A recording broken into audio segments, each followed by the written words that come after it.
আসসালামু আলাইকুম। চলুন দেখে নিই আজকের নিউজ। ঢাকায় যারা আছেন সাবধান, নইলে বিপদ।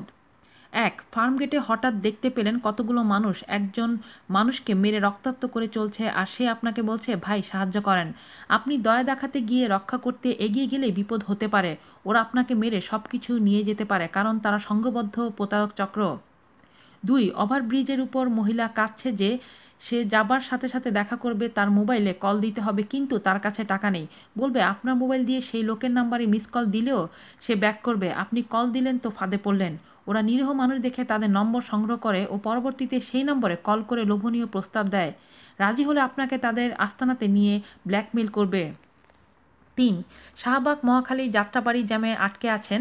নানা ধরনের লিফলেট, যেমন দুর্বলতার রোগে নানা লোভে আপনাকে ফাঁদে ফেলার ব্যবস্থা, এমন বলে যে রুম ডেটের ব্যবস্থাও আছে। ৪. রাস্তায় সুন্দর চোখের বোরকা আলী আপনার সাথে কথা বলতে চায়, প্রেমের প্রস্তাব নয় কিন্তু ইশারা, যে আপনি ভাববেন একটু চেষ্টা করলে কাছে পাবেন। যদি তাই ভাবেন তবে ধরা পড়ার সম্ভাবনা শতভাগ। আপনাকে তাদের আস্তানায় নিবে, তারপর আর কিছু আপনার করা লাগবে না, সব হারাবেন। মেয়ে দিয়ে ব্ল্যাকমেইলিং করবে। ৫. গাবতলী, সায়দাবাদ কিংবা সদরঘাট, মাওয়া, আরিচা, দৌলতদিয়া ফেরিঘাটে বসে আছেন, দেখলেন যে বাইরে তাস, লুডো ইত্যাদি খেলছে, কাছে গেলেন কি ফেঁসে গেলেন। ৬. যাত্রাপথে অপরিচিত লোকের সাথে মতবিনিময় করবেন খুবই কম, আপনি যে স্থানে যাবেন সে স্থান যেন আপনার পরিচিত। ৭.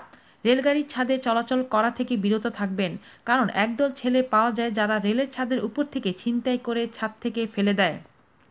৮. লঞ্চে কম যাত্রী থাকলে উঠবেন না। ৯. যারা দ্রুত যাতায়াতের জন্য স্পিড বোটে যাতায়াত করবেন তারা টাকা বা মূল্যবান কিছু সাথে নিবেন না, কারণ দেখা গিয়েছে যে একদল আছে যারা বোট ছাড়ার পর নির্জন স্থানে বোট ভিড়িয়ে ছিনতাই করে আপনাকে নামিয়ে দিতে পারে। ১০. হেঁটে যেতে হলে বিভিন্ন বাসের মাঝখান দিয়ে যাওয়া অনুচিত, কারণ নেশাখোর ওত পেতে থাকে ছিনতাইয়ের জন্য। এছাড়াও যাতায়াতের সময় এই জাতীয় অন্যান্য ব্যাপারে সতর্ক থাকবেন। সচেতনতা সৃষ্টিতে শেয়ার করে সকলকে জানিয়ে দিন। সবাইকে ধন্যবাদ। আল্লাহ হাফেজ।